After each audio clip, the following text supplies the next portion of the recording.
Irmãos, abramos nossas Bíblias no capítulo 60 do livro de Isaías. Isaías, capítulo 60. Vamos ler os versos 1 e 2.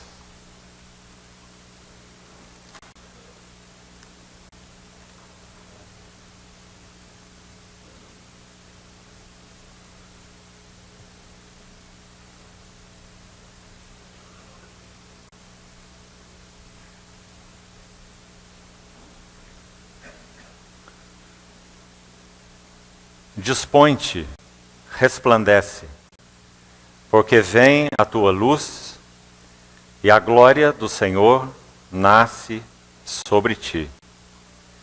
Porque eis que as trevas cobrem a terra e a escuridão os povos, mas sobre ti aparece resplendente o Senhor, e a sua glória se vê sobre ti. Vamos orar.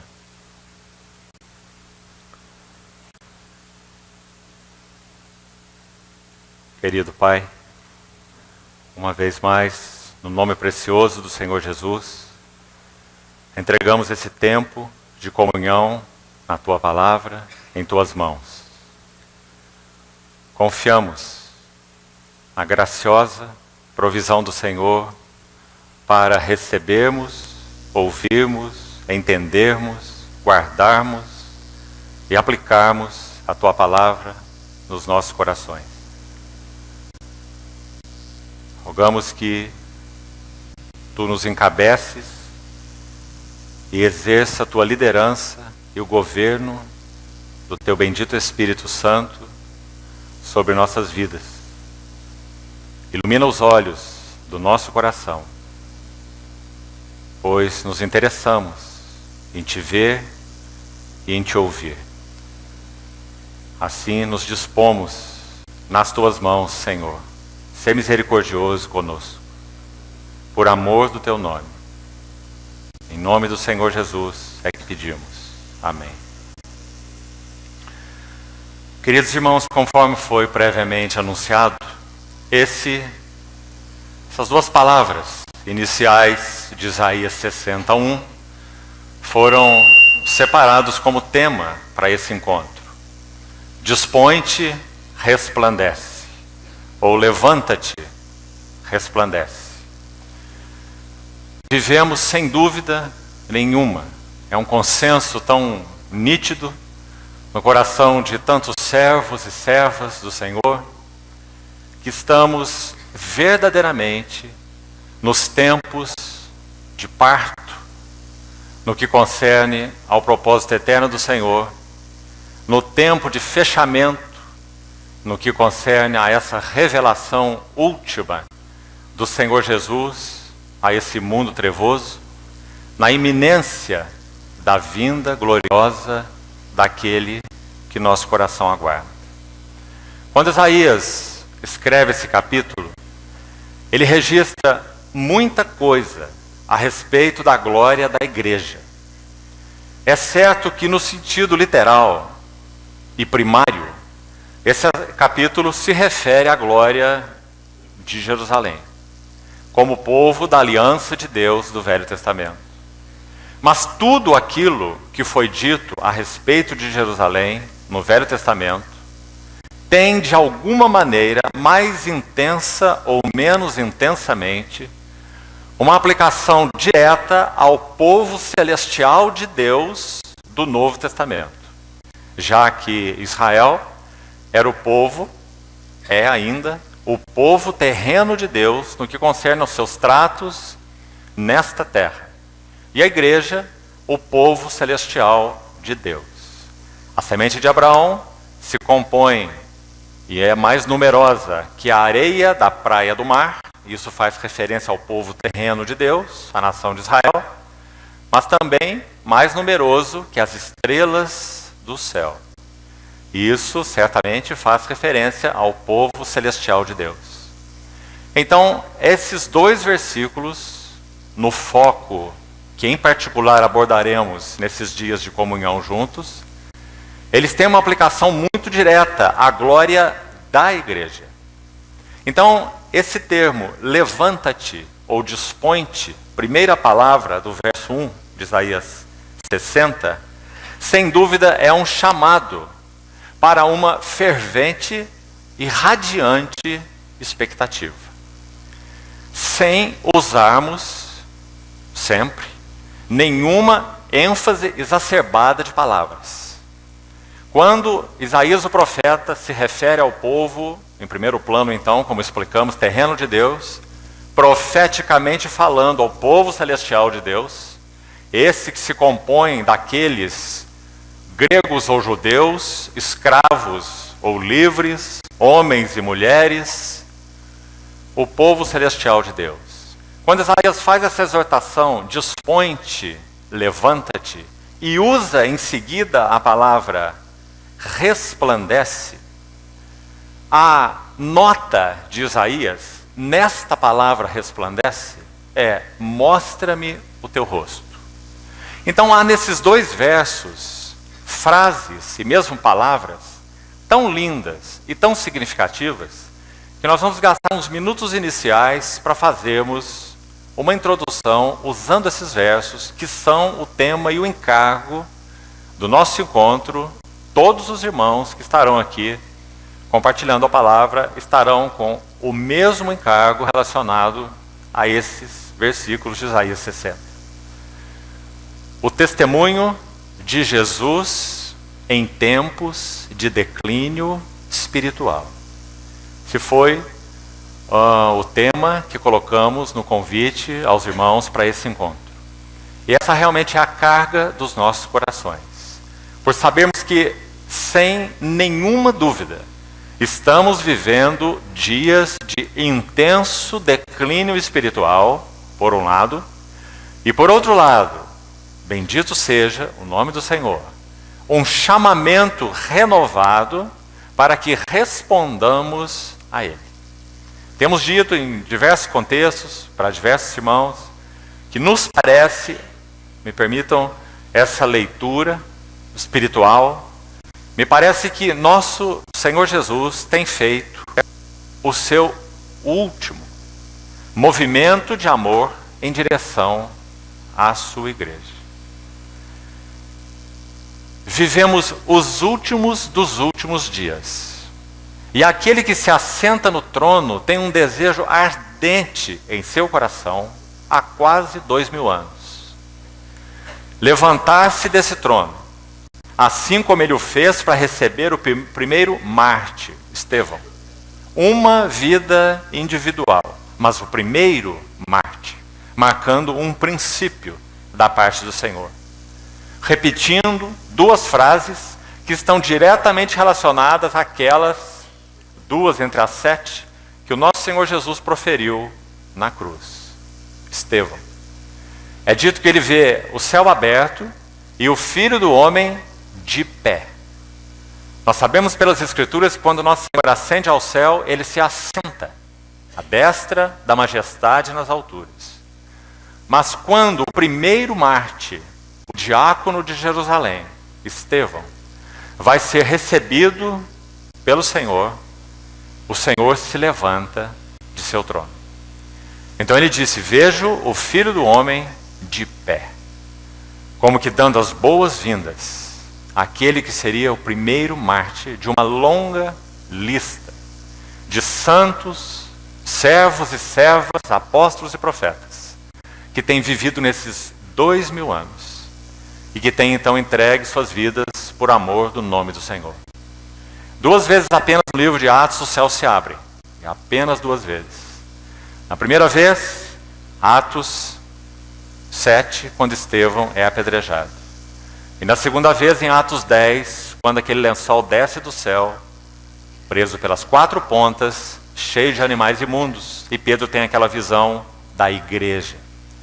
Primeira vez que o céu se abre, Estevão vê a glória de Cristo. A segunda vez que o céu se abre, Pedro vê a glória da igreja, Cristo e a igreja.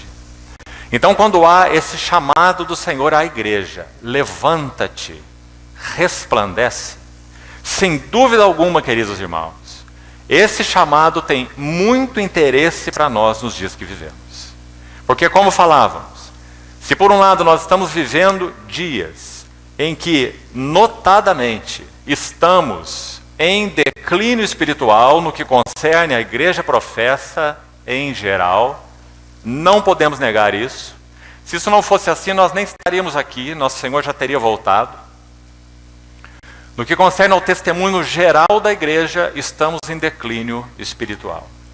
Mas por causa da fidelidade do Senhor para conosco, e do amor dele ao seu próprio nome, porque depositou sobre nós o seu testemunho, então também vivemos dias em que, em meio de tanto declínio espiritual, apostasia mesmo em muitas esferas, nós também vivemos dias em que talvez como nunca, nesses últimos anos, e acho que poderia colocar talvez 30 anos, o chamado do Senhor para que realmente nos compromissemos com Ele integralmente tem sido ouvido de uma forma preciosa por muitos corações em muitos lugares. Temos dito aos irmãos também, em diversos contextos, já temos servido ao Senhor um bom número de anos. E temos sido muito gratos a Ele porque nesses últimos 5 ou 6 anos, temos visto um número de jovens envolvidos com o Senhor e com a sua palavra, que nunca vimos nos 25 ou 30 anos anteriores. Sem dúvida, o Senhor tem despertado uma geração que o tem buscado, amado a Ele e a sua palavra, e mesmo entre irmãos mais velhos. Aqueles que, quem sabe, viveram vidas tão monótonas, em ponto morto há tantos anos, têm recebido uma renovação de um chamado à entrega total, à plena rendição, a conhecer o Senhor de modo mais real e íntimo. E esse chamado tem ecoado pela graça de Deus em tantos corações. Então, queridos irmãos, se por um lado, como já lemos nesses versículos e vamos tocar como introdução em alguns detalhes, nós estamos vivendo os dias negros e de declínio, por outro lado podemos ouvir de uma forma retumbante essa linda frase de Isaías, que na verdade é de Deus ao seu povo, pelos lábios de Isaías, e que ressoa no nosso coração, igreja do Deus vivo do século 21. Levanta-te, ou dispõe-te, resplandece. Um detalhe sobre a palavra resplandece. Na língua original ela tem um sentido mais amplo do que resplandece, exatamente. E a ideia é, me mostra teu rosto. Há uma expressão no livro de Cantares que talvez seja bom consultarmos e não apenas citarmos. Abra, por favor. Livro de Cantares, no capítulo 2, onde o noivo fala exatamente essas palavras com a sua amada noiva. E escute o que ele diz. Cantares, capítulo 2, versículo 10.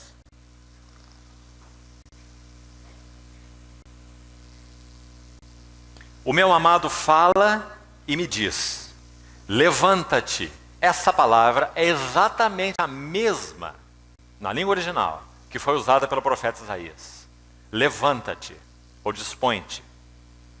Querida minha, formosa minha, e vem. Vem para onde? Para a vida de união com o noivo. Já que Cantares é um maravilhoso livro de união. Reflete no Velho Testamento a ênfase de João no Novo Testamento, nos seus 5 escritos. O Evangelho, as 3 epístolas e o Apocalipse. Vida de união com Cristo. O livro de Cantares reflete a mesma nota. Então, levanta-te, querida minha, formosa minha, e vem. Porque eis que passou o inverno, cessou a chuva e se foi, aparecem as flores na terra, chegou o tempo de cantarem as aves, a voz da rola ouve-se em nossa terra, A figueira começou a dar seus figos e as vides em flor exalam seu aroma. Levanta-te, mesma palavra, de novo, mesma ênfase. Querida minha, formosa minha, e vem. Pomba minha, que andas pelas fendas dos penhascos, no esconderijo das rochas escarpadas. E note essa frase: mostra-me o teu rosto. Essa frase na língua original não traduz uma palavra. No livro de Isaías, preste atenção, a expressão resplandece é uma única palavra, que tem a ideia de mostra-me o teu rosto. Então, a palavra resplandece de Isaías não é a mesma palavra original do livro de Cantares.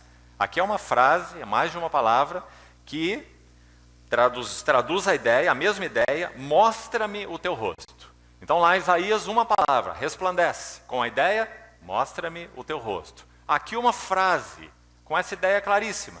Então não a mesma palavra, mas a mesma ideia, exatamente a mesma ideia.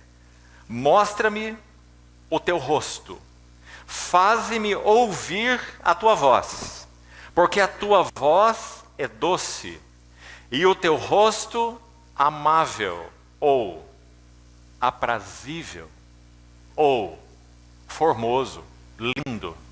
Então essa é a palavra do amado para a amada. Mostra-me o teu rosto, porque o teu rosto é lindo. Mostra-me o teu rosto, porque o teu rosto me dá prazer. É aprazível, formoso.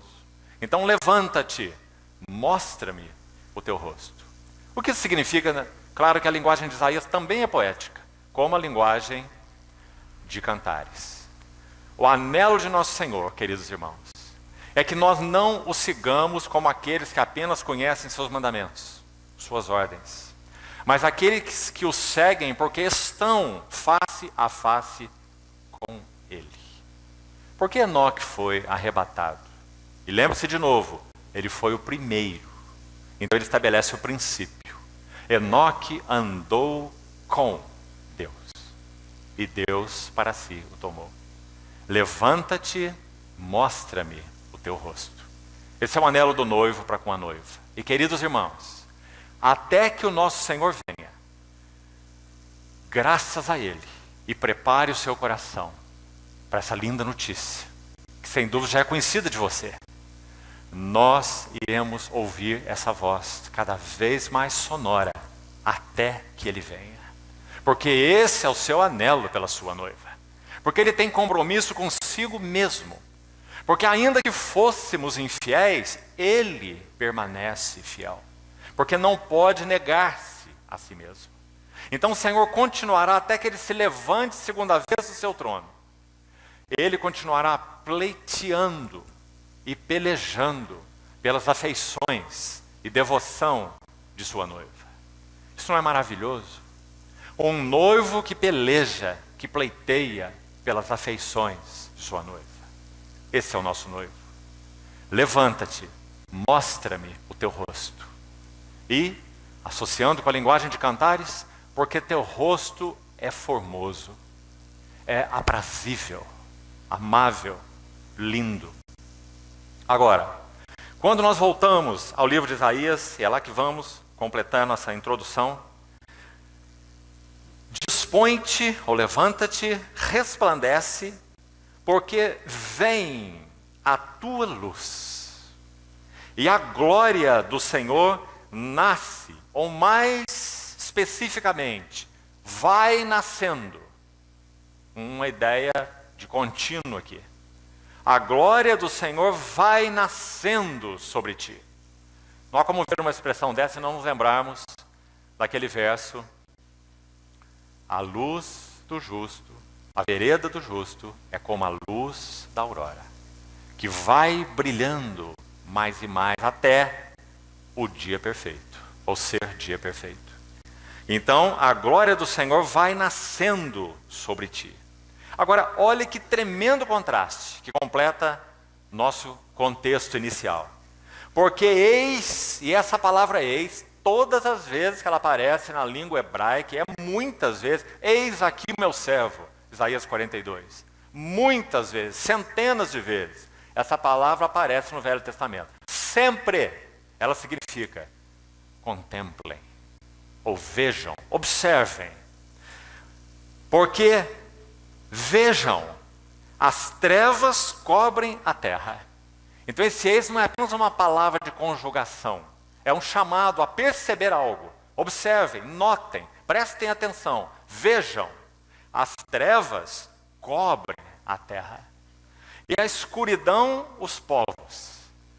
Também graças ao Senhor pela beleza da Bíblia, porque não há como lermos também essa expressão e não nos lembrarmos de Êxodo 10, quando o Senhor julga o Egito com as trevas. Porque eles adoravam um Deus, que não é Deus, chamado Ra. E esse é o Deus Sol. E quando o Senhor ordenou todas aquelas pragas, cada uma das pragas tem uma relação com um Deus que o egípcio adorava. Todas elas. Então, quando o Senhor ordena trevas sobre a terra, é porque eles adoravam o sol. E se o sol fosse Deus, não haveriam aqueles dias de trevas. Então o Senhor julgou o chamado Deus Sol, já que o sol não é Deus. Então, quando eles entraram naqueles dias de trevas, o que é dito no texto de Êxodo 10? Que as trevas eram tais que ninguém se levantou do seu lugar. E eram trevas tão espessas que se podiam apalpar. Essa é a ideia de Isaías também. Porque as trevas cobrem a terra. Irmãos, nós temos feito essa leitura, claro que é um aspecto dela, como já explicamos nos nossos dias, nós concordamos com essa leitura. As trevas têm coberto a terra. O que você acha? Por que você acha que a criação mesmo de Deus tem respondido como tem respondido nesses últimos dias? Cada noticiário do dia que ouvimos é um gemer novo da criação. Não é assim? E as dores de parto estão se intensificando de uma forma muito, muito nítida. Porque o dia do Senhor se aproxima. E esse é um dos sinais, o gemido da criação. Então, trevas cobrem a terra e escuridão os povos. E se fôssemos falar de escuridão moral? E se fôssemos falar de perda de absolutos e de princípios? Escancaradamente. Trevas e escuridão. Mas, sobre ti, aparece resplendente o Senhor. E a sua glória se vê sobre ti. Irmãos, se as trevas cobrem a terra e a escuridão os povos, escute com atenção. Não podemos ser dogmáticos. Ninguém pode. A respeito de nenhuma posição taxativa e então dogmática com relação ao como e ao quando do arrebatamento da igreja. Ninguém pode. O máximo que se faz são sugestões. Todos os servos do Senhor. Porque as Escrituras não são claras. Você está livre para ter sua posição, mas você não pode ser dogmático a respeito dela. Agora, independente disso, e esse então não é nosso encargo, escute bem. Parece muito claro, e aqui também sem ser dogmático, mas nos parece muito claro que há uma distinção muito nítida no Novo Testamento entre a vinda ou o aparecimento da estrela da manhã e do sol da justiça. Porque, de novo, parece também muito claro que realmente a vinda do Senhor será em duas etapas. Primeiro, ele vem de forma invisível ao mundo, mas visível à igreja. E então nós somos chamados ao encontro com o Senhor nos ares, não na terra. E então sim, uma vinda, possivelmente daí um tempo mais, para uma manifestação maior a toda a terra. Por isso, 1 Tessalonicenses tem a ver com a vinda do Senhor para a igreja. E 2 Tessalonicenses tem a ver com a vinda do Senhor para o mundo. Aquelas duas lindas epístolas. Primeiro, igreja. Segundo, o mundo. Dia de Cristo, dia do Senhor. Então parece que essas coisas realmente são muito claras. Embora, quero reforçar aqui, nem nisso podemos ser dogmáticos. Mas, irmãos, nos parece muito claro que nós, como igreja, não estamos aguardando o sol da justiça. Nós estamos aguardando a brilhante estrela da manhã. Aquela que somente é vista por aqueles que a buscam ver, que a aguardam. Já que ela é a estrela da madrugada, quando todos estão dormindo. Pedro usa uma figura tão linda na sua epístola, é claro, essa expressão aparece em outros lugares. O Senhor mesmo se refere a si como a brilhante estrela da manhã. Mas Pedro usa essa expressão na sua segunda epístola. Ele diz que nós devemos ser sábios em ouvir a palavra profética, e ele se refere particularmente à palavra dos profetas do Velho Testamento, porque ela é uma candeia que brilha em lugar tenebroso. Veja a visão de Pedro. Lugar tenebroso. Trevas cobrem a terra e escuridão os povos. Então essa candeia brilha em um lugar tenebroso e ela vai continuar brilhando até que o dia clareie e a estrela da alva nasça nos vossos corações. Que linda figura de Pedro. Já que ali, irmãos, nos parece muito claro que ele faz uma comparação entre a primeira e a segunda vinda do Senhor. Ele diz que eles estavam com o Senhor no Monte Santo, quando aquela voz foi ouvida pela glória excelsa, tu és meu filho amado em quem me comprazo. Nós estivemos com ele no Monte Santo e fomos testemunhas oculares da sua majestade. Essa é a primeira vinda. Mas então ele segue e diz que o Senhor mantém para a igreja uma candeia que brilha em lugar tenebroso e ele a manterá até que o dia clareie, mas não apenas isso, que a estrela da manhã nasça nos vossos corações. Então realmente nós estamos sendo chamados e chamados pelo Senhor, cada dia, por essa voz de amor que nós lemos em Cantares e Isaías. Levanta-te, dispõe-te e mostra o teu rosto, porque teu rosto me é aprazível, amável. Estamos ouvindo e ouvindo e ouviremos cada vez de forma mais sonora, bendito seja o Senhor, essa voz, até que a estrela da alva nasça em nossos corações, para aqueles que aguardam a brilhante estrela da manhã. Então, para completarmos essa introdução, vamos ao livro de a segunda epístola de Paulo aos Tessalonicenses, e escute como a palavra profética de Isaías soa dos lábios de Paulo com a mesma ênfase. Segundo aos Tessalonicenses, capítulo 1.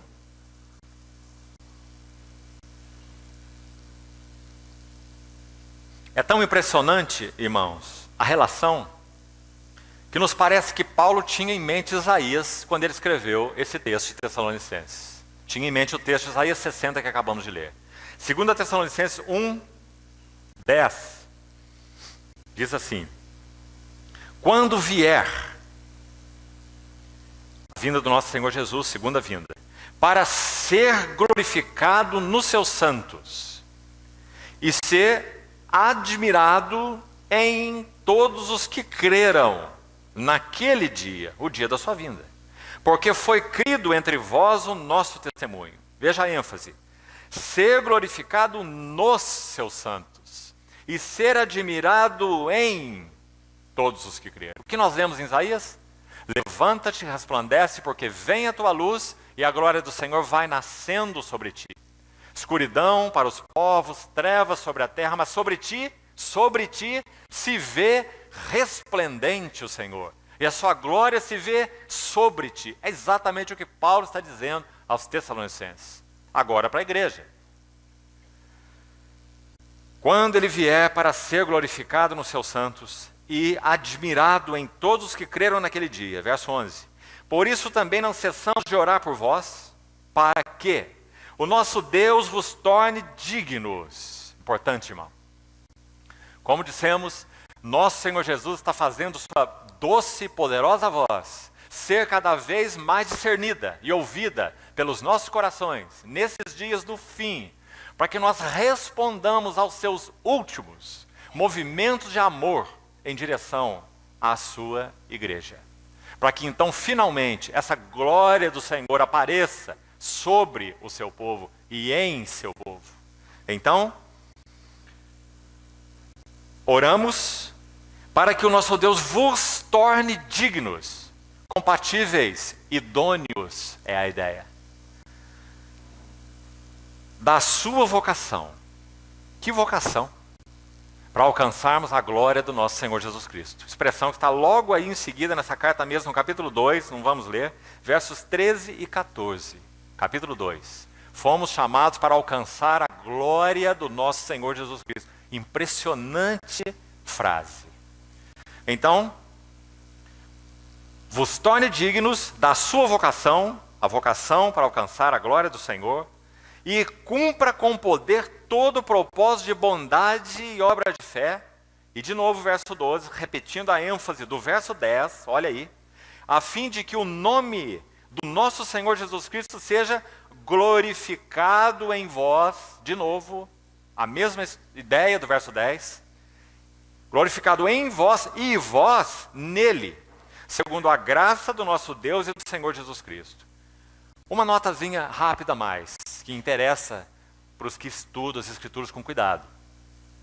Veja aí, verso 10, ser glorificado, e verso 12, seja glorificado. Metade do verso 12. Essas duas palavras são únicas, elas não aparecem em nenhum outro lugar do Novo Testamento. Duas palavras gregas. E elas significam literalmente adornar com glória. Que linda palavra. Então vamos ler o versículo assim. Quando ele vier para ser adornado com glória nos seus santos. Não é uma linda frase, irmão e irmã? O Senhor adornado com glória, ele já é o Senhor da glória. Mas o que significará a sua vinda? Ele será adornado com glória nos seus santos. É por causa dessa visão tão clara que Paulo diz assim, grande é esse mistério, mas eu me refiro a Cristo em união com a sua igreja, cabeça e corpo, mesma glória, glória dele, glória nossa, vida dele, vida nossa, herança dele, herança nossa, herdeiros de Deus, co-herdeiros com Cristo. Então, ser adornado com glória nos seus santos. E no verso 12, a fim de que o nome do nosso Senhor Jesus Cristo seja adornado com glória em vós e vós nele. Por isso, irmão, levanta-te, resplandece, mostra o teu rosto. Então, no que concerne a profissão de fé geral daqueles que professam o nome do Senhor, infelizmente, declínio espiritual. Mas felizmente, o Senhor é fiel ao seu nome. Ele depositou o seu testemunho sobre a igreja e ele zela e vela pela sua palavra para a cumprir. Por isso ele tem nos chamado, em dias realmente da iminência da sua vinda, geração privilegiada que nós somos, viver esses dias. Por outro lado, quanta responsabilidade de respondermos a esse chamamento do Senhor. Então, essas são as palavras de Isaías, que compõem o tema e a carga geral do nosso encontro nesses dias. Refletida, como falamos, por Paulo no Novo Testamento. Tão nitidamente, tão nítida a relação entre Isaías e Paulo. Agora, o que nós vamos buscar hoje, e aqui entramos particularmente no encargo para a noite, ajude-nos o Senhor, Lucas capítulo 1, a partir do verso 5, é aqui que vamos, nós vamos buscar ver, irmãos, e extrair lições e princípios espirituais de um cenário preparado para a vinda do Senhor, para a vinda do Messias. Agora, é claro, preparado para a primeira vinda do Messias. Mas penso que nenhum de nós tem dúvida que aquilo que aconteceu relacionado à primeira vinda do Senhor está acontecendo e acontecerá, no que concerne a cenário, como antecedência de sua segunda vinda. Assim como aquilo que foi manifestado na primeira vinda será manifestado na segunda vinda. Claro que em espectros e amplitudes diferentes. Quando nosso Senhor Jesus veio na sua primeira vinda, ele foi manifestado com glória? Sim. João escreveu, nós vimos a sua glória. Glória como do unigênito do Pai, cheio de graça e de verdade. Mas acontece que aquela glória era velada. Então ninguém pode vir a mim se o Pai que me enviou não o atrair. Apenas aqueles que tiveram assistência, a provisão e a ação do soberano Deus, pelo Espírito Santo, puderam ver algo da glória do Filho velado naquela carne. João foi um deles. Nós vimos a sua glória. Pedro foi outro. Tiago foi outro. O Monte da Transfiguração foi um testemunho do quão glorioso esse Filho é. Então o espectro daquela glória na primeira vinda foi um. O espectro da sua glória na segunda vinda será outro, muito mais amplo. Todo o universo, cada recanto desse universo, sofrerá uma impressão do anel de selar de Deus. Ageu capítulo 2. Zorobabel, que é uma figura de Cristo. Farei de Zorobabel um anel de selar. Cada recanto desse universo, na segunda vinda do nosso Senhor Jesus, terá uma impressão da glória de Cristo. Louvado seja o seu nome. Então, queridos irmãos, Lucas 1 vai nos apresentar um contexto, um cenário preparado para a vinda do Messias. E nós vamos buscar estudar então um pouco desse cenário. Entre Malaquias e Lucas, nós temos aproximadamente 400 anos. Então, antes de começarmos a ler, capítulo 1 de Lucas, versículo 5, é que nós vamos começar. E nossa carga introdutória para a noite de hoje é falarmos sobre João Batista, o precursor do Messias. E o que tem a ver, quais são as lições espirituais e quais são os princípios espirituais que nos atingem como povo que está sendo preparado para a segunda e gloriosa vinda do Messias. E essa relação é maravilhosa. A primeira vinda do Messias, a segunda vinda do Messias. Eis que eu vos enviarei o profeta Elias, antes que venha o grande e terrível dia do Senhor. Por um lado, o profeta Elias, nas palavras do nosso Senhor, ele mesmo interpretou, se referindo a João Batista. Porque João Batista então veio no mesmo espírito e poder de Elias. Fazendo o quê? Buscando converter os corações para Deus.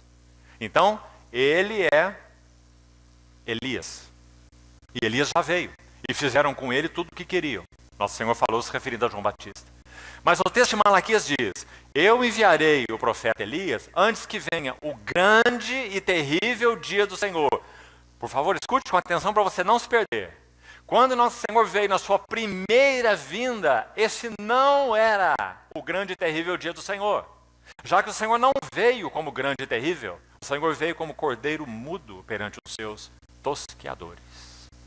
Ele não veio como leão da tribo de Judá, manifestando seu reino e glória. Ele veio como o cordeiro de Deus que tira o pecado do mundo. Não vim para julgar o mundo, são palavras dele, mas vim para salvá-lo. Essa é a sua primeira vinda, o Redentor. Então nos parece muito claro que a nota de Malaquias se refere à segunda vinda do Senhor. Eu enviarei o profeta Elias, antes que venha o grande e terrível dia do Senhor. Agora nós podemos entrar em detalhes sobre esse assunto, ele é longo. Mas nós não entendemos pela Bíblia que esse profeta Elias seja um homem nos dias do fim, mas sim um ministério corporativo. Um ministério coletivo, mas que de tal forma, e quando eu falo de ministério, também não estou referindo a 1, 2, 3 servos do Senhor, não. Estou me referindo a um ministério coletivo, no povo de Deus, de muitos servos e servas do Senhor, que tem tal clareza, nitidez, na leitura de tempos e épocas, com relação à vinda do Senhor, que serão capazes de tocar uma trombeta de Deus nessa geração. Se quisermos dar um nome para essas pessoas, a Bíblia os chama, na carta às igrejas da Ásia, de vencedores. O Senhor estava de fora do lado da igreja de Laodiceia, não arrombou a porta para entrar lá, mas disse: estou à porta e bato. Se alguém ouvir a minha voz. Essa é a nota. Esse ministério dos dias do fim será composto daqueles que realmente têm ouvido a voz do Senhor nessa hora de iminência da sua segunda vinda. E o que eles têm feito com isso? Se alegrado, adorado o Senhor, vivido uma vida secreta e intensa com Ele. Apenas isso? Não. Eles vão tocar uma trombeta. Um ministério plural, tocando uma trombeta. O dia do Senhor se aproxima. Em 1 Coríntios 14, Paulo diz: se a trombeta der som incerto, quem se preparará para a batalha? Quando em Números 9, aquela nuvem se movia, e não há dúvida que aquela nuvem é o governo de Deus sobre o seu povo, é claro. A nuvem subia, eles desarmavam as barracas, as tendas e seguiam. A nuvem baixava, eles armavam o tabernáculo e armavam as tendas. A nuvem governava. A nuvem é figura da liderança do Espírito Santo. Muito claro, Números 9. Mas se você continuar lendo, é o mesmo texto, na sequência exata, não há interrupção.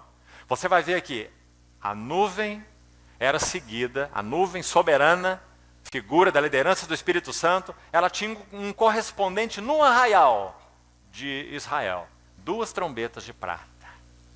Se a trombeta der som incerto, quem se preparará para a batalha? Então aquelas 2 trombetas no meio do povo representam o quê? Esse ministério profético. Que soam a trombeta baseado no quê? No que eles acham, entendem ou interpretam na sua mente, na sua cabeça, o que acham? Não. Soam a trombeta baseada na liderança da nuvem. Então, quando a nuvem se movia, os trombeteiros entravam em ação.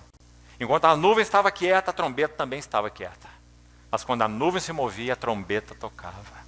Porque eles respondiam no arraial àquilo que Deus estava fazendo soberanamente, seu governo. Queridos irmãos, é grande essa responsabilidade e ela toca a todos nós, sem exceção. Apenas que em esferas diferentes, até em funções diferentes, mas toca a todos nós. Porque o Senhor tem, por sua graça, nos dado uma medida de impacto no que concerne a esse chamado dos últimos dias. Como nosso irmão leu há pouco, prepara-te para te encontrares com o teu Deus. Levanta-te, resplandece, porque vem a tua luz. E a glória do Senhor vai nascendo sobre ti. Escuridão para a terra, trevas para os povos, mas sobre ti se vê resplendente o Senhor. E sua glória se vê sobre ti.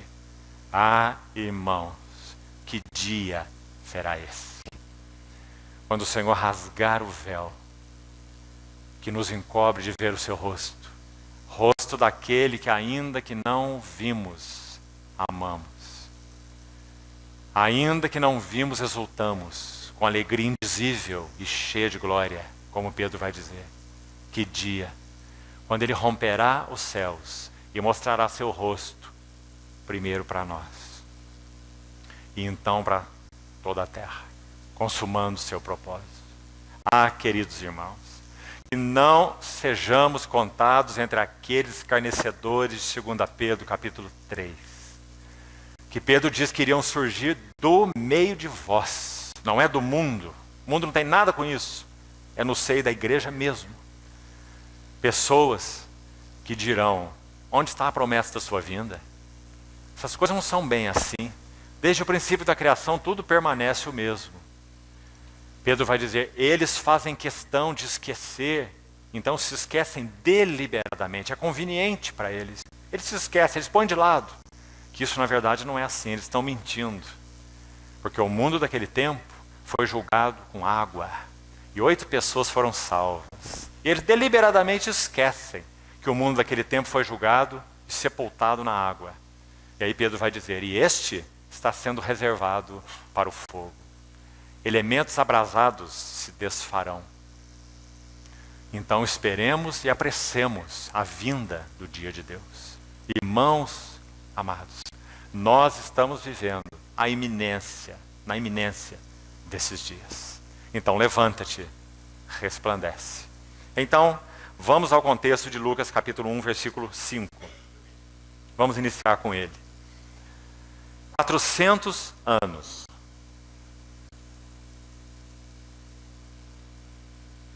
Silêncio profético. Um silêncio profético é terrível. Eles não tiveram um silêncio sacerdotal. Os sacerdotes continuaram servindo. Mas eles tiveram um silêncio profético. De Malaquias a João Batista. Profeta Malaquias, profeta João Batista. Já que nosso Senhor disse que ele não apenas é um profeta, mas é o maior deles. Ninguém nascido de mulher foi maior que João. Porque esse profeta João Batista é o profeta precursor do Messias. Então, entre o profeta Malaquias e o profeta João Batista, nós temos 400 anos de silêncio profético. O que aconteceu nesses 400 anos? O cetro se arredou de Judá. Importante, irmãos. Esse texto é tão lindo, o texto que vamos iniciar lendo agora, Lucas 1,5, nos dias do rei Herodes, assim inicia o verso 5. Veja aí. E tão cheio de detalhes, que nós vamos buscar a ajuda do Senhor para tocarmos em alguns deles, naqueles que o Senhor nos dirigir como nota principal. E você faça o seu estudo exaustivo posteriormente. Porque é um texto tão rico no que concerne ao tempo negro de declínio espiritual, 400 anos, e em particular os 200 últimos, antes da revelação de João Batista e do Messias, quase que concomitantemente. João Batista era 6 meses mais velho que o nosso Senhor Jesus, né? Então são 400 anos de silêncio profético. E nesse silêncio profético, o sacerdócio estava aí exercendo o seu serviço normalmente. Mas Deus não estava falando com o seu povo. E essa era a grande causa da ruína. Deus se calou. Irmãos, e quando Deus se cala, nós estamos em desastre. A nossa glória e a glória de nosso chamamento é ouvir a Deus. Tendo Deus outrora falado muitas vezes, de muitas maneiras, aos pais pelos profetas, nesses últimos dias nos falou no Filho. Tende cuidado, não recuseis ao que fala. O prazer de Deus é falar, mas o que Ele busca? Para que sua voz realmente possa ser ouvida. Corações que ouvem, ouvidos destapados. Né? Então nos dias, verso 5 de Lucas 1, nos dias de Herodes, rei da Judéia. Você sabe que essa é uma frase terrível? Se você passar rápido por ela, você não vai ver nada, você só vai ver um dado histórico. Mas ela é uma frase horrível. Sabe por quê? Porque assentado no trono de Judá está um estrangeiro. E não apenas um estrangeiro, mas Herodes. Aquele mesmo que levantou uma oposição quando nosso Senhor Jesus nasceu, logo após, aí, não dá 2 anos após esse relato, menos de 2 anos, ele levanta uma oposição para mandando matar todos os meninos de Belém e arredores, quando, iludido pelos magos, não esteve de volta para receber a notícia que ele tinha pedido. Onde está o rei para que eu também possa ir adorá-lo, na sua sutileza maligna, não é? Então ele foi enganado pelos magos e decretou que aqueles meninos fossem mortos. Esse é o homem que está com o cetro de Judá nas suas mãos. E essa é a tragédia que reflete os 400 anos de silêncio profético. Ou seja, Judá não tinha o cetro real. Gênesis 49:10, quando Jacó abençoou seus filhos, ele diz assim: o cetro não se arredará de Judá, e nem o bastão de entre os seus pés, até que venha Shiló. Quem é Shiló? O Salvador, nosso Senhor Jesus Cristo. Então o que está acontecendo aqui em Lucas 1,5? O cetro está arredado de Judá. Não há nenhum descendente de Davi no trono. O cetro está na mão de um homem mau, avarento, cruel e assassino de inocentes. Esse é o homem que tem o cetro de Judá nas suas mãos. Ou seja, o reino, na época em que o nosso Senhor Jesus se revelou, inicialmente, João Batista, nossa carga aqui para hoje. Quando João Batista se revelou, o profeta, a voz de Deus, o precursor, que preparou o caminho para o Messias, na sua primeira vinda gloriosa. Quando ele veio, João Batista, o cetro tinha se arredado de Judá. Ou seja, em outras palavras, o reinado não era segundo Deus, muito pelo contrário. O reinado era absolutamente ímpio. Esse é um lado do quadro. O outro lado, vamos seguir. Nos dias de Herodes, rei da Judéia, houve um sacerdote chamado Zacarias, do turno de Abias. Sua mulher era das filhas de Arão e se chamava Isabel. Ambos eram justos diante de Deus, vivendo irrepreensivelmente em todos os preceitos e mandamentos do Senhor. E não tinham filho, porque Isabel era estéril, sendo eles avançado em dias. Escute uma segunda lição importante aqui.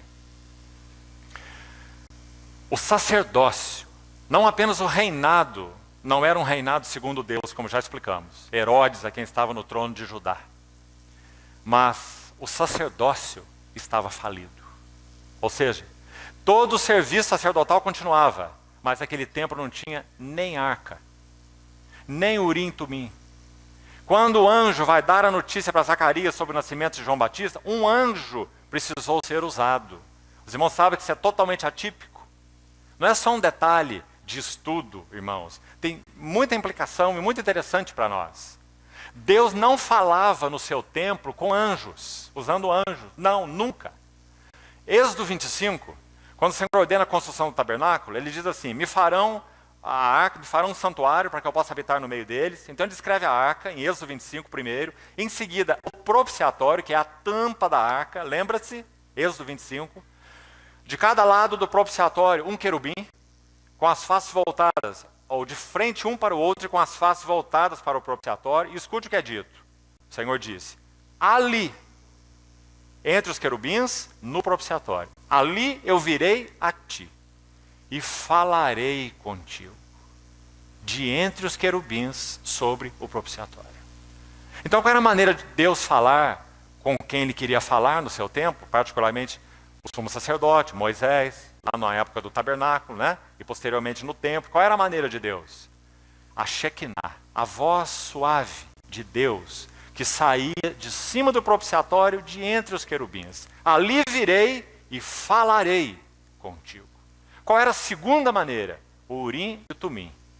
Luzes e perfeições, significa. Urim, Tumim. Luzes e perfeições. Para que o sacerdote, consultando o Urim e Tumim, ele pudesse ter uma direção da vontade de Deus. Essa era a maneira de Deus. Agora, Deus está usando um anjo dentro do templo. Porque não há arca, não há Shekinah, não há Urim, não há Tumim, não há nada. Um sacerdócio falido. O serviço continuava, mas nenhuma glória, nenhum falar de Deus, nenhum conhecimento da vontade de Deus, nenhuma direção de Deus. E essa expressão é tão interessante, porque agora uma mulher vai ser usada. Eu acho que você já está tendo uma outra em mente aí, na medida que nós estamos falando. Aqui é Isabel, idosa e estéril. O que isso significa? Não apenas Isabel era uma anciã que amava o Senhor, uma das filhas de Arão, que aguardava a redenção de Israel, como Zacarias, como Simeão, como Ana, que nós estudaremos posteriormente, em outros dias.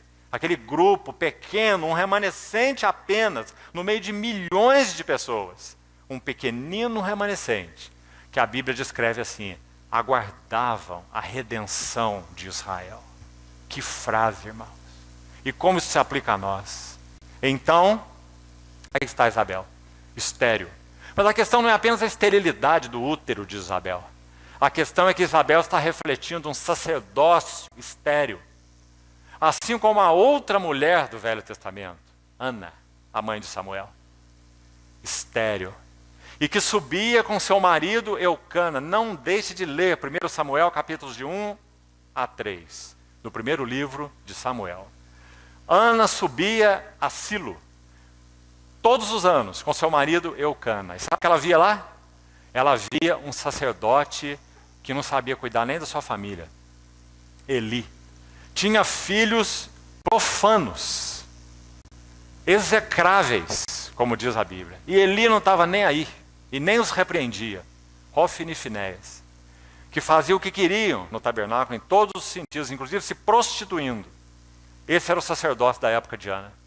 E é dito que Ana subia ano após ano a Silo. E o que Ana via? Escute isso, irmão. Guarde no seu coração. E ore ao Senhor sobre isso. Ana ganhou uma carga.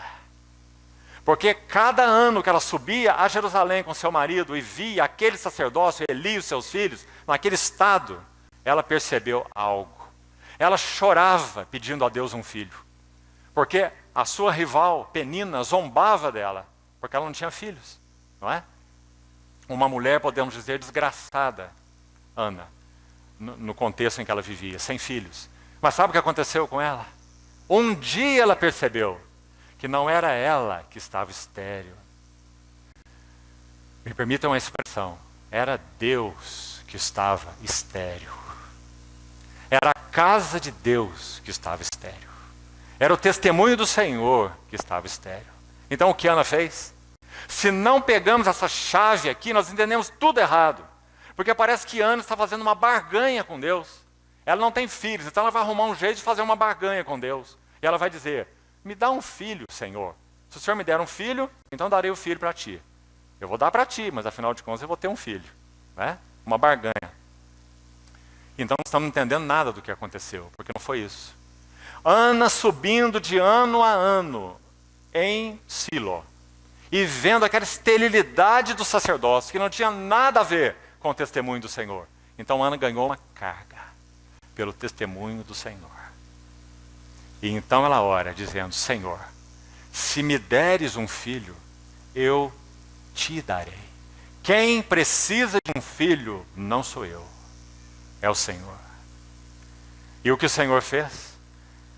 Ana clamava por um filho, e Deus carecia de um profeta, Samuel.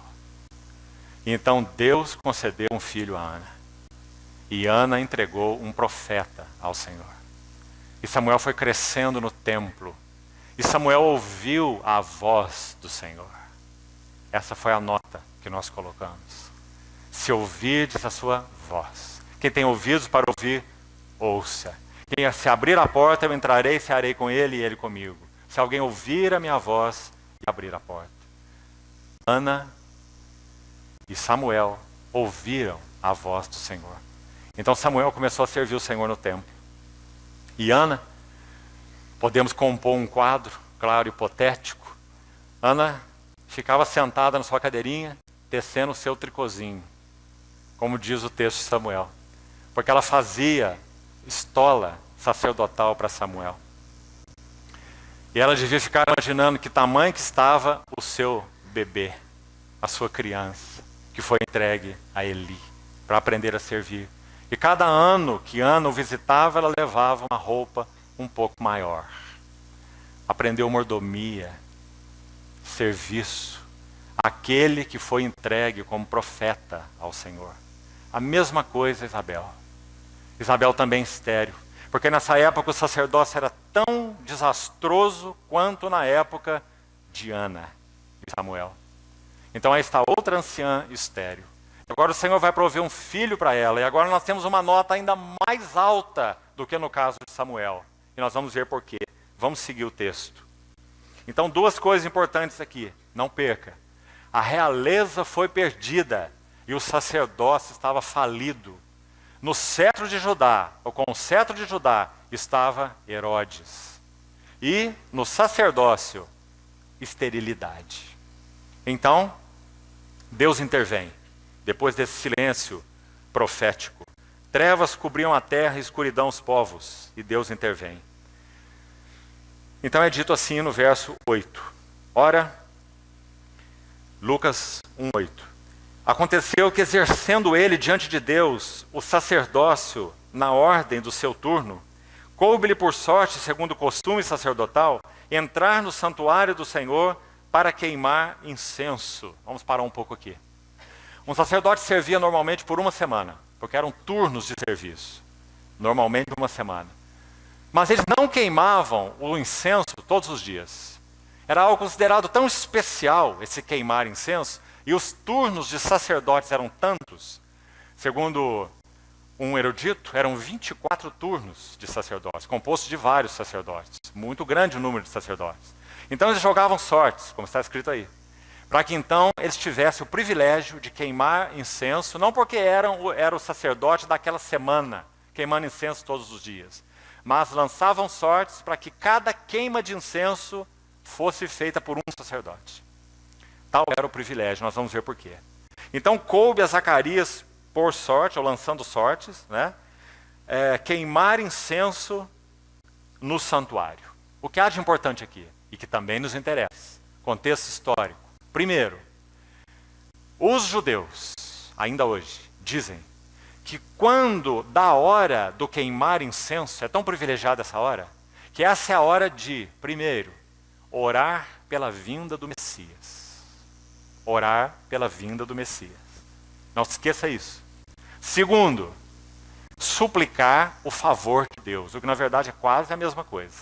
Suplicar o favor de Deus ou a graça de Deus. Agora, quando, e aqui vamos adiantar um pouco, depois vamos ler os versículos. Quando o Senhor envia o seu anjo, Gabriel, e ele fala com Zacarias sobre João Batista, ele diz que o nome desse menino será João. Se Zacarias foi queimar o incenso para rogar pela vinda do Messias, como um judeu que aguardava a redenção de Jerusalém, um remanescente fiel, se ele foi queimar incenso para suplicar o favor de Deus, sabe o que significa João? O favor de Deus. Esse é o significado de João. O nome João. João significa gracioso, ou o favor de Deus. Então, quando o anjo se apresenta nessa hora em que Zacarias queima incenso, ele está dizendo muito claramente: o favor de Deus será gerado. Vocês obterão o favor de Deus. Então é dito, verso 10. E durante esse tempo, toda a multidão do povo permanecia da parte de fora orando. Os estudiosos dizem que talvez esse dia aqui fosse sábado. Porque nos outros dias em que se queimava incenso, não havia uma numerosa multidão. Toda a multidão do povo, como é descrito aqui. Mas no sábado, sim. No sábado estavam lá todos os sacerdotes, estavam lá todos os levitas, que tinham parte nesse serviço do santuário. Estavam lá homens e mulheres, porque sábado não se trabalhava. Não é? No sábado não se trabalhava. Então, no sábado, havia ali essa multidão. Então, eles estavam lá, enquanto Zacarias estava fazendo o seu serviço de queimar incenso. Quem sabe orando, como é dito, pela vinda do Messias, suplicando o favor de Deus. Se você quiser uma referência, Malaquias, talvez seja um livro que um dos irmãos vá compartilhar nessa série que teremos até domingo. Malaquias 1:9. Malaquias exorta os sacerdotes. E não nos cabe falar sobre essa exortação, mas um detalhe de Malaquias nessa exortação aos sacerdotes. Ele diz assim: suplicai o favor de Deus, que ele vos envie a sua graça. Mas então ele diz: mas com tais sacrifícios, como Deus pode se agradar de vocês? Porque eles ofereciam aquilo que era rejeitado. Ofereciam o coxo, um animal inadequado para o sacrifício. Aí o Senhor disse: se vocês levarem isso para um rei, para um príncipe, você acha que ele vai ficar feliz? Então por que vocês trazem a mim, o aleijado, o coxo? Não é? Então ele exorta os sacerdotes. Mas veja essa frase, Malaquias 1:9. Suplicai o favor de Deus, que ele vos envie sua graça. Percebe? Então quando os sacerdotes entravam no santuário para queimar incenso, o que eles estão fazendo? Suplicando o favor de Deus, suplicando a sua graça. Favor de Deus é igual a João. Quando Deus trabalha sobre o ventre de Isabel, Ele está enviando o seu favor. O seu favor é a sua voz. O seu favor é o seu profeta. Voz do que clama no deserto. Preparai o caminho do Senhor. É maravilhoso, irmãos. Esses são os dias os quais estamos vivendo. Qual é o favor máximo que Deus pode nos dar? Uma voz no meio de nós, uma voz coletiva, uma voz nos nossos corações, que nos alerte para a iminência da ceia, das bodas do Cordeiro, para que nós possamos nos ataviar. Essa é a voz corporativa que o Senhor levantará antes da vinda do seu amado Filho. Queridos irmãos, nós queremos compor essa voz com tudo que somos, com tudo que temos. Sabe por que essa voz foi anunciada a Zacarias? Não se engane. Zacarias esperava a redenção de Jerusalém. E você espera o quê? A saída do Temer para a entrada de outro presidente? É isso que você espera? O que você espera? Melhoras econômicas? É isso? Prosperidade, paz e saúde? É. Zacarias esperava a vinda do Messias. E Deus o atendeu com a voz que clama no deserto.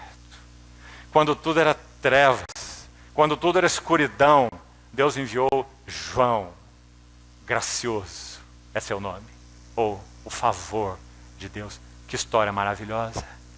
Eu vos enviarei o profeta Elias, antes que venha o grande e terrível dia do Senhor. Louvado seja o seu nome. Essa voz fará duas coisas. Segundo aos Coríntios 2. aroma de vida para a vida, mas também cheiro de morte para a morte. De novo, essa voz fará duas coisas. Hebreus capítulo 11, versos 6 e 7. Noé anunciou a condenação do mundo, mas se tornou herdeiro da justiça que vem da fé. Porque por um lado Noé anunciava a condenação do mundo, cheiro de morte para a morte, mas por outro lado Noé preparou, aparelhou uma arca para a salvação da sua casa. Bendito seja o Senhor. Esses são os dois aspectos da voz. Essa voz vai condenar o mundo, mas essa voz vai ser também, por outro lado, aroma de vida para vida, para aqueles que respondem ao chamado do Senhor. Irmãos, nunca vivemos dias em que essa voz se fez mais necessária, porque nunca vivemos dias como esse que nós estamos vivendo. Em todos os contextos que você quiser olhar, político, religioso, econômico, o próprio contexto de Israel, para qualquer lado que você olhar. Vamos seguir um pouquinho mais. Durante esse tempo, verso 10, toda a multidão do povo permanecia da parte de fora orando. E eis que lhe apareceu um anjo, como já explicamos, totalmente incomum. Não era assim que Deus falava. Isso já explicamos. Um anjo do Senhor em pé à direita do altar. Essa figura em pé à direita do altar também é uma figura de favor. Isso representa favor. Agora, mais importante aqui é o seguinte. Sabe qual foi a última vez que um anjo falou com um homem? Antes desse evento aí? Quando foi? Foi com outro Zacarias, o profeta, no livro profético de Zacarias. Então fazia 400 anos que um anjo não falava com um homem. Silêncio dos céus. Silêncio profético. Nem um profeta na terra, nem um mensageiro no céu. Horrível. Terrível. Quando Zacarias e a sua querida Isabel, quando Simeão e a preciosa Ana, quando Maria e o seu amado José, os pais de Nosso Senhor e tantos mais, aguardavam a redenção de Israel, ali estava um pequeno remanescente que chorava e orava. Porque olhando ao seu redor, eles nada podiam ver. Por favor, querido irmão, não esqueça isso. Nenhuma folha de esperança, nada eles podiam ver. Mas Zacarias permanecia chorando e orando, queimando incenso, orando pela vinda do Messias e pela redenção de Israel. Das palavras de Malaquias, suplicando que Deus seja gracioso, suplicando o favor de Deus. E que lindo, aí vem João, a voz que estava faltando. 400 anos de céu fechado, 400 anos sem profeta na terra. Sabe, irmãos, que isso é um desastre absoluto? Porque a prosperidade de Israel estava totalmente ligada aos seus profetas. Por isso o Senhor chora sobre Jerusalém e diz: Jerusalém, Jerusalém, que matas os profetas e apedrejas a todos os que te são enviados. Ah, amados irmãos, que maravilhosa graça do Senhor ter socorrido o seu povo naquele tempo em que tudo eram trevas. E Zacarias, como dissemos, orava, chorava e suplicava, mas nada via. Mas ele permanecia, até que o anjo foi enviado. E veja então, vamos seguir. Um anjo do Senhor à direita do altar, verso 11. Vendo Zacarias, turbou-se e apoderou-se dele o temor. Sabe por quê? Não é só porque é um anjo, não. Certamente, Zacarias temeu estar fazendo algo errado no seu serviço sacerdotal. Quem sabe na própria queima de incenso.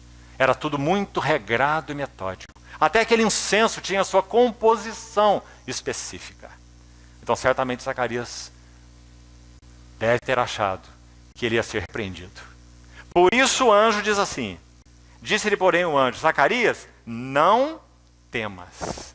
Não estou aqui para te repreender, você não está fazendo nada de errado, não temas, porque a tua oração foi ouvida. Sabe como Deus responde à oração?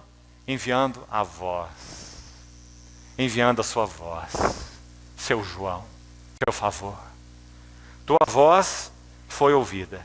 E Isabel, tua mulher, te dará à luz um filho, a quem darás o nome de João. Aí está ele, o favor de Deus. Em ti haverá prazer e alegria, e muitos se regozijarão com o seu nascimento. E então, para irmos concluindo por hoje, a partir desse verso 15, escute agora aí, não durma aí na sua cadeira não. 5 características, nós vamos citar dos versos 15 e 17, e por hoje vamos parar. 5 maravilhosas características do que esse João ia significar. Então deixe que o Senhor fale seu coração e você recolha quais são as lições espirituais, quais são os princípios espirituais que nos compete conhecer agora, antes que o nosso Senhor Jesus venha. Então é dito assim de João: primeiro, ele será grande diante do Senhor. Então vamos explicar isso de maneira muito simples. Por que João é grande?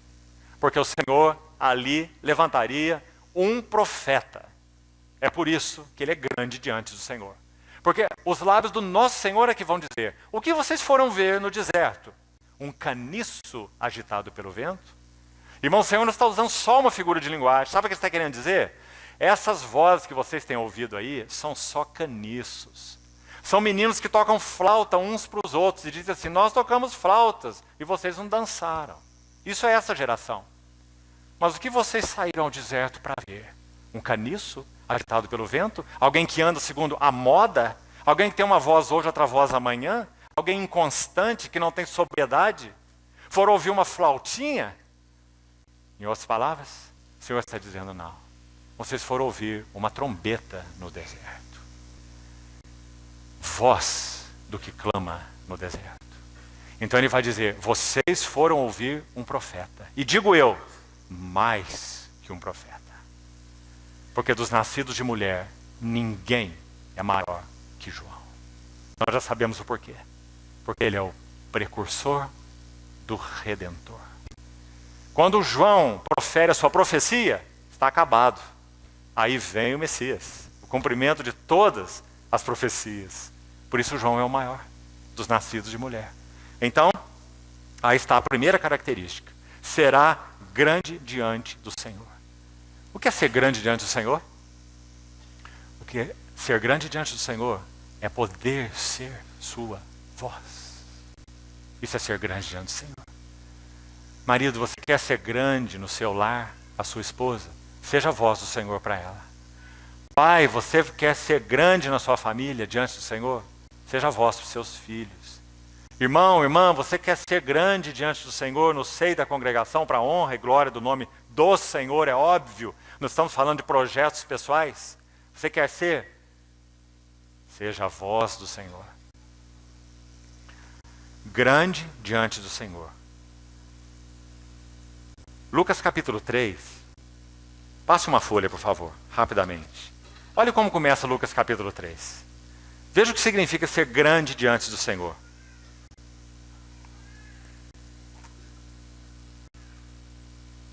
No 15º ano do reinado de Tibério César.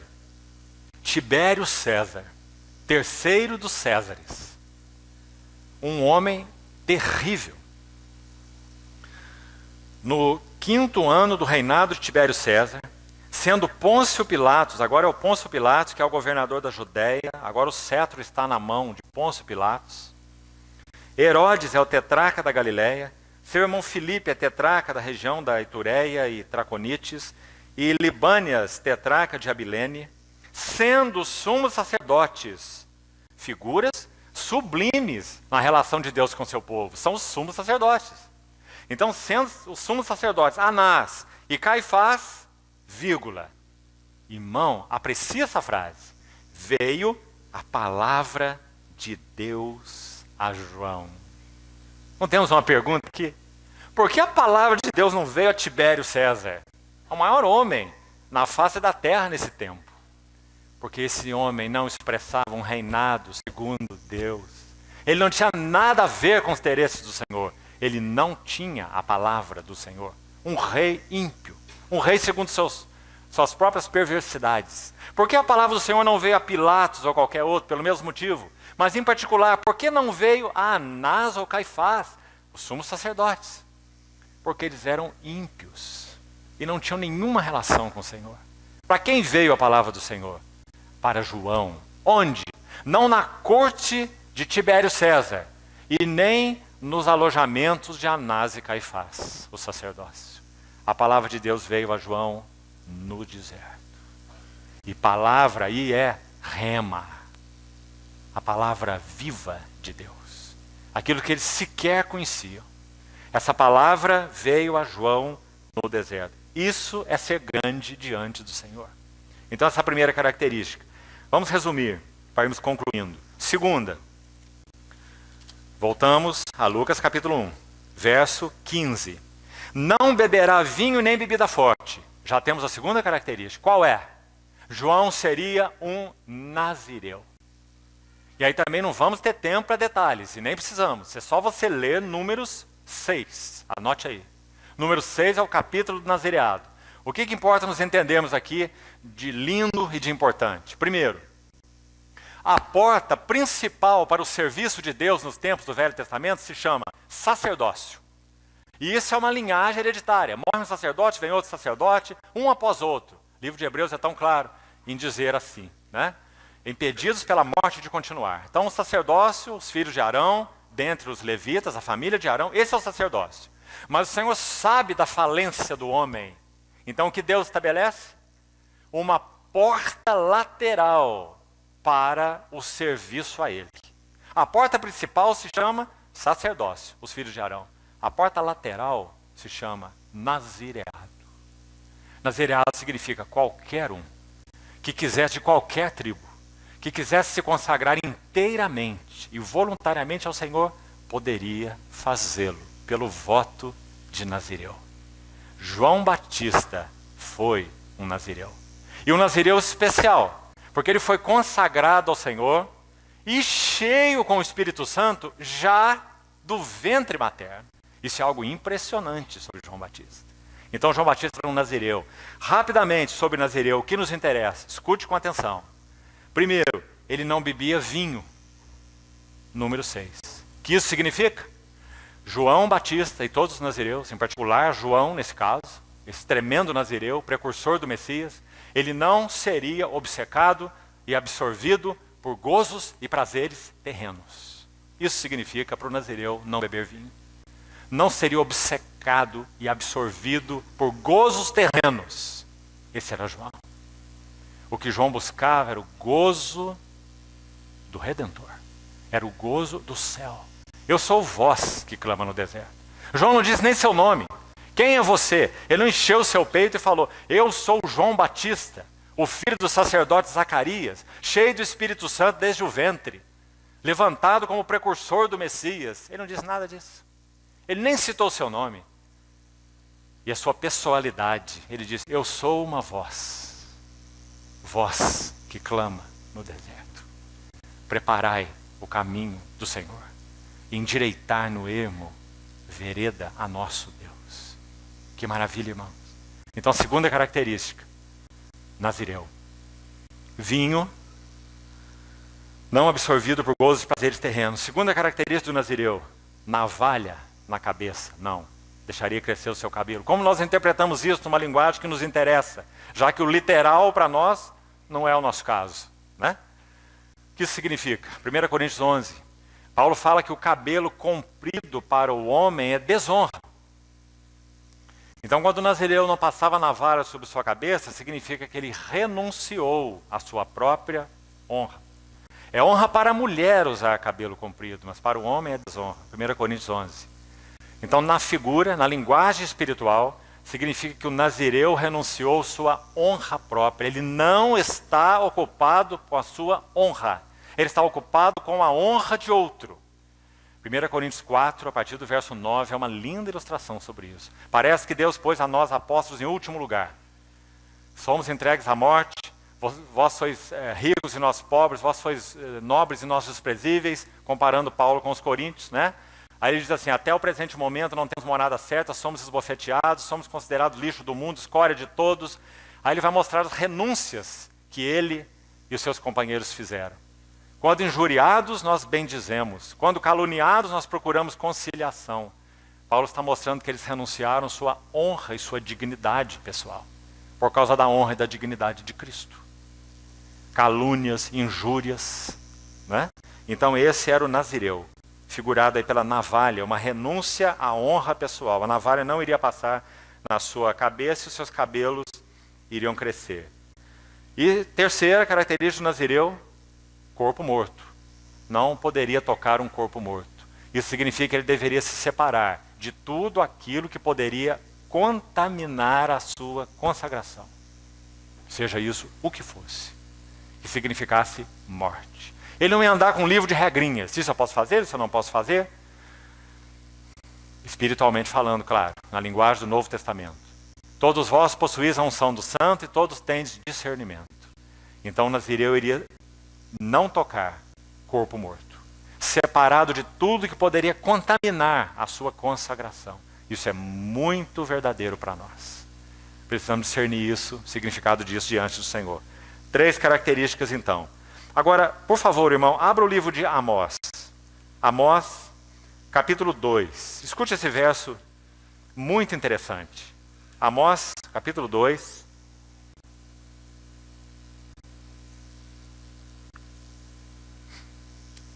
Amós, capítulo 2, verso 10. Amós 2:10. Também vos fiz subir da terra do Egito, e 40 anos vos conduzi no deserto, para que possuísseis a terra do amorreu, figura de Cristo e suas riquezas insondáveis, a terra de Canaã. Agora escute bem, preste atenção no verso 11. Dentre os vossos filhos suscitei profetas. Viu a importância dos profetas para o povo de Deus, em particular naquela geração e naquela aliança? Mas podemos dizer que na nova aliança e na dispensação que vivemos não é diferente. Havia na igreja de Antioquia profetas e mestres. Dentre os vossos filhos suscitei profetas. Isso é graça, é bênção, é cuidado de Deus. Mas olha a próxima frase. E dentre os vossos jovens nazireus. Irmãos, quando Deus quis mostrar para o seu povo o quanto Ele os amava e o quanto Ele cuidava deles com o carinho de quem cuida da menina dos seus olhos, Ele usou 2 expressões. Dos vossos filhos eu vos dei profetas, e dos vossos jovens eu vos dei nazireus. Não é maravilhoso? Olha uma lamentação de Jeremias. Por isso João Batista então foi um nazireu, como estamos falando, né? Não beberia vinho nem bebida forte, uma das marcas do nazireu. Escute o livro de Lamentações, capítulo 4, na mesma linha, sobre o nazireu. Também um verso bastante impressionante, porque a tradução Revista Atualizada não traz a palavra literal, que é nazir, a palavra no hebraico, que é nazireu, a palavra para nazireu. A versão Revista Atualizada de Almeida diz assim, Lamentações 4, olha aí. Lamentações de Jeremias, capítulo 4, verso 7. Os seus príncipes, então aí está a palavra nazir, N-A-Z-I-Y-R, traduzido para o português, transliterado para o português, claro, né? Então, os seus nazireus, é a palavra exata aí, Lamentações 4, 7. Seus nazireus eram mais alvos do que a neve, e mais brancos do que o leite. Isso fala da pureza deles, da separação deles, da consagração deles ao Senhor. Eram mais ruivos de corpo do que os corais, a mesma figura da pureza deles. Tinham a formosura da safira, mas agora escureceu-se-lhes o aspecto mais do que a fuligem. Não são conhecidos nas ruas, a sua pele se lhes pegou nos ossos, secou-se como um pau. Ou seja, não há mais vigor de consagração dos nazireus. Então, assim como o povo não tinha os seus profetas, não tinha os seus nazireus. Que linda figura, irmãos. O Espírito Santo colocando profetas e nazireus na mesma escala. Total entrega, consagração, absorvidos pelos interesses do Senhor, não obcecados pelo mundo, não absorvidos por gozos terrenos, não preocupados com honra pessoal. Guarde esses detalhes. que são as marcas do nazireu. Será que essas são nossas marcas? Nós somos obcecados por gozos terrenos e prazeres terrenos? Sabe o que Paulo diz em 1 Timóteo 6,17? Exorta aos ricos do presente século, que não sejam orgulhosos, nem depositem sua esperança na estabilidade da riqueza, mas em Deus, que tudo nos proporciona para o nosso aprazimento. A ideia é, para delas gozarmos as bênçãos que Ele nos dá. Nós não somos estoicos, certo, irmãos? Nós não achamos que nós somos espiritualizados por causa de abstenção de coisas. Os estoicos é que pensavam isso. Mas cuidado. A diferença entre gozarmos as bênçãos que Deus nos dá, 1 Timóteo 6,17, Paulo diz, Ele nos abençoa para o nosso aprazimento. A diferença entre gozarmos as bênçãos que Deus nos dá e não sermos absorvidos por elas é que fará a diferença entre um cristão comum e um nazireu. É isso que fará a diferença. Se nós gozamos das bênçãos que Deus nos dá, sem sermos absorvidos por elas, sem vivermos para elas. Irmãos, e quanta dificuldade, com reverência podemos dizer assim, que Deus tem conosco quando começa a tocar nessas coisas.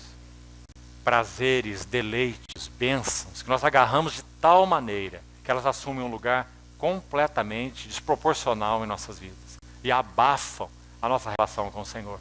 E perdemos o nosso nazireado, porque estamos amando as bênçãos de Deus. Compreende, irmão? E pior ainda no que concerne a prazeres terrenos. Então, lições importantes para nós. Aplicando para o que temos dito. Se essa voz há de ser levantada antes do grande e terrível dia do Senhor, essa voz terá que ser voz de nazireus. Essa voz terá que ser voz daqueles que não são obcecados por gozos terrenos. Do contrário, não são nazireus. Que o Senhor nos ajude. Que o Senhor encontre lugar para trabalhar todos os nossos corações. Todos temos necessidade dessa espevitadeira do Senhor trabalhando em nós, para que sejamos equipados. Terceira característica, já estamos concluindo. Volte lá no livro de Lucas, capítulo 1.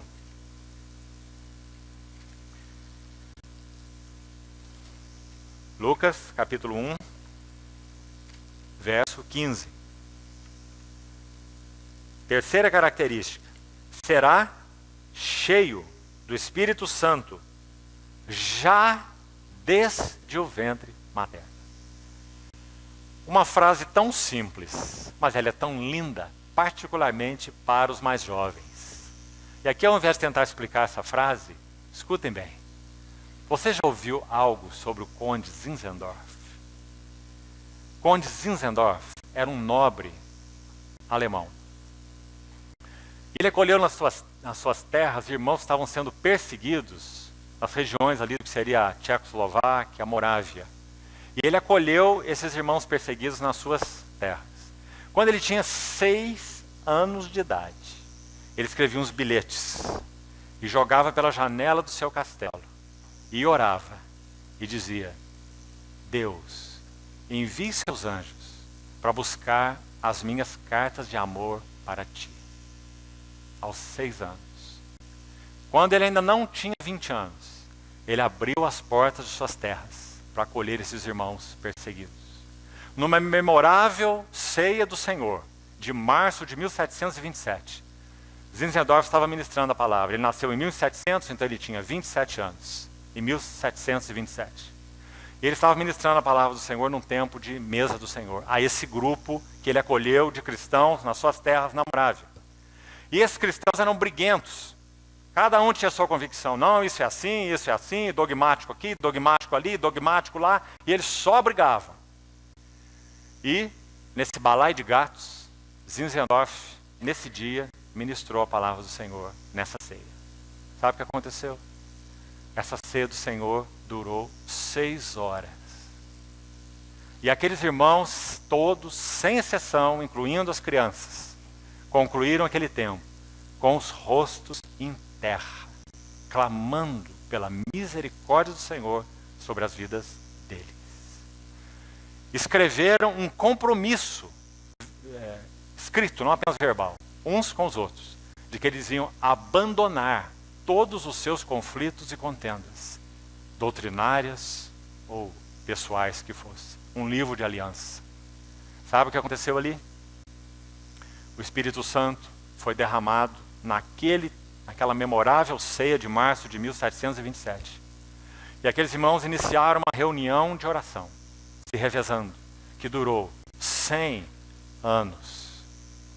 E esse avivamento morável foi tão especial para a história da igreja, que nenhum de nós estaria sentado nessas cadeiras se ele não tivesse ocorrido. Nós somos devedores ao que o Espírito Santo fez com aquele pequeno grupo de irmãos briguentos nas terras de Zinzendorf, quando o Espírito Santo foi derramado e levou-os ao arrependimento. Eles enviaram em 100 anos, em 20 anos, mais de 2.000 missionários para todas as terras, de todos os tipos e classes sociais. Para a Groenlândia, para evangelizar esquimós. Para o Caribe, as ilhas que estão sofrendo com esses tufões hoje. Várias delas foram evangelizadas pelos irmãos morávios. Alguns se vendiam como escravos para evangelizar nessas ilhas. Os donos das terras não permitiam que eles fossem para lá, por nada. Não queremos que essa mensagem maldita, chamada evangelho, venha para a minha terra. Não quero isso aqui. Então eles disseram, e você quer um trabalhador gratuito? Sou eu. Eu vou trabalhar para você o resto da minha vida de graça. Ele disse, isso eu quero. Então eles foram para essas terras e evangelizaram ali. O avivamento morável, cheio do Espírito Santo, já desde o ventre materno. Que encorajamento para nós, em particular para os jovens, irmãos. Entregarem-se sem reservas ao Senhor. O missionário do século passado orou ao Senhor assim, já no final de sua vida. Meu Deus, em Ti não há engano. Em Ti não há engano. Eu nunca terei de me arrepender de ter Te amado tanto. Sem dúvida, irmãos, nós temos, possivelmente teremos muito do que nos arrepender. Mas nunca teremos de nos arrepender de ter amado o Senhor. Cheio do Espírito Santo, já desde o ventre materno. Que seja um encorajamento, em particular, para os mais jovens. E, quarta característica, já estamos concluindo. Converterá muitos. Verso 16. Converterá muitos dos filhos de Israel ao Senhor seu Deus. Quarta característica. Exatamente o ministério profético de João. É um ministério que chama para Deus. Esse é o ministério profético. O ministério profético não é igual ao ministério de ensino. O ministério de ensino é maravilhoso e super importante na igreja de Deus, claro. O ministério profético tem uma outra característica. Em particular, ele chama para Deus. Por isso, voz do que clama no deserto. A ênfase do ministério profético é arrependei-vos e convertei-vos. Então, esse seria João. E por último, frase final do verso 17. Vamos ver o verso todo. Ele irá adiante dele, adiante de Deus, né, no espírito e poder de Elias, para converter os corações dos pais aos filhos e os desobedientes à prudência dos justos. E essa última frase, quinta característica, habilitar para o Senhor um povo preparado. Que impressionante. Paulo reflete umas palavras semelhantes a essas em 2 Coríntios 11, 2 Coríntios 11, 2. Paulo diz assim, eu zelo por vós, os coríntios, com zelo de Deus, porque eu vos tenho preparado para vos apresentar como virgem pura. Esse também foi João. Habilitar para o Senhor um povo preparado. Essa é a quinta ênfase que nos interessa muito aí. Então pegue, irmãos, essas 5 coisas, medite e ore aos pés do Senhor. Porque são 5 componentes dessa voz final, do que o Senhor busca nessa voz. 5 aspectos do que o Senhor busca nessa voz. E como amanhã não vamos ter tempo de voltar nesse texto, precisamos seguir, vou concluir com uma última ideia. E um dos problemas nossos é concluir. Grande problema. Mas eu vou concluir com uma última ideia. João Batista, ou Zacarias, ficou mudo quando o anjo falou com ele, certo? Por que ele ficou mudo? Porque ele não creu nas palavras do anjo, certo? Agora, veja quem é o nosso Deus. E veja os seus tratos com Zacarias. Que maravilhosos tratos de amor e fidelidade. No mesmo peso dos pratos da balança. Amor fiel. Ele ia fazer algo usando Zacarias, usando Isabel. A sua voz seria gerada ali. Mas também Deus é justo, é firme, disciplina, trata conosco. As duas coisas juntas. Ele não é um Papai Noel do céu. Graças a Deus ele não é. Não é? Então, o que aconteceu? Quando Zacarias não creu, ele ficou mudo. Mas, escute bem, o mesmo castigo, coloquemos assim, ou disciplina, que Deus deu a Zacarias por causa da sua incredulidade, ficar mudo, seria um sinal para Zacarias de que ele iria ser objeto do favor e das promessas de Deus. Não é maravilhoso o nosso Deus? Para Zacarias ficar mudo é o seu castigo, porque ele não creu. Quando ele diz, como saberei isso? Você vai ter a expressão aí na sua Bíblia. Como saberei isso? Sabe qual é a ideia dessa pergunta de Zacarias? Ela não é simples assim não. Como eu saberei isso? O que Zacarias está dizendo é assim, você nunca vai conseguir me fazer crer nisso. É o que Zacarias falou para o anjo. Falou, isso é impossível. Mais ou menos como Abraão, olhando para o seu corpo amortecido, olhando para a sua Sara, com 90 anos, e dizendo, não tem jeito de ter filho aqui de jeito nenhum. Não é? Então, Zacarias disse para o anjo, você não vai me fazer crer nisso nunca. Como eu saberei isso? É uma frase muito leve para traduzir o original. Então, o que acontece? O anjo vai dizer, você vai saber assim, você vai ficar mudo. E por um lado, essa mesma disciplina de você ficar mudo, porque ficando mudo, Zacarias, você vai conseguir pensar melhor, refletir melhor. E isso vai ser um sinal em você de que a minha palavra se cumprirá. Porque se Zacarias teve só um sonho, só uma visão, isso não foi verdadeiro, o que aconteceria? Nada. Mas quando ele tem um toque nele mesmo, e ele fica mudo, então ele sabe que esse anjo é anjo mesmo, e é um mensageiro do Senhor. Quando João diz assim, eu sou velho, expressões que não tivemos tempo de avaliar. Veja aí no texto. Eu sou velho. Por isso que ele disse, você não vai conseguir me fazer crer nisso. Eu sou velho. Sabe como o anjo responde? Leia depois na sua Bíblia. Eu sou Gabriel. Que contraste. João diz, eu sou velho. E o anjo não repreende a ele por isso. Né? O anjo diz, e eu sou Gabriel. Gabriel significa, Deus é poderoso. Eu sou velho, eu sou Gabriel. E você ficará mudo. Na verdade, Zacarias ficou surdo-mudo, porque a palavra no grego é a mesma. E como nós sabemos que ele ficou surdo e não apenas mudo? Continue lendo o capítulo 1 e você vai descobrir como. Quando aquelas pessoas tiveram que falar com ele, porque ele também não ouvia, e não só não falava, eles tiveram que falar com ele por acenos. Porque Zacarias também estava surdo. Surdo-mudo. Ou seja, totalmente desligado. Passando os dias da gravidez de Isabel, refletindo sobre o favor de Deus. E a intervenção de Deus, numa hora de trevas absolutas. Irmãos, é isso que o Senhor está procurando nessa voz que prepara o seu caminho nesses dias. Todas essas características. Então vamos terminar aqui, confiando que no mais, nesse texto, se você continuar lendo, estudando, o Senhor continuará falando ao seu coração. Vamos orar para concluirmos.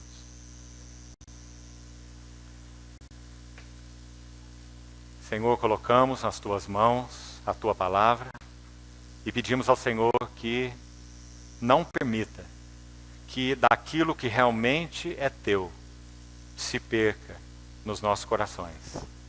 Mantém plantada a tua semente em nós, para que frutifique para ti.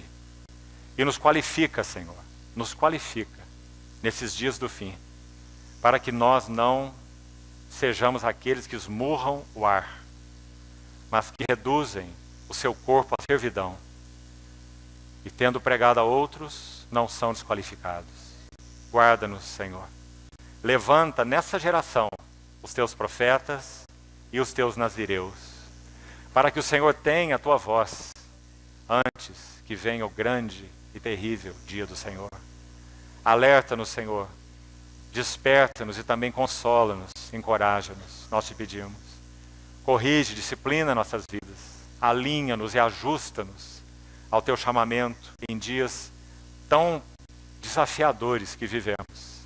Assim te pedimos, confiados no nome precioso do nosso Senhor Jesus. Amém.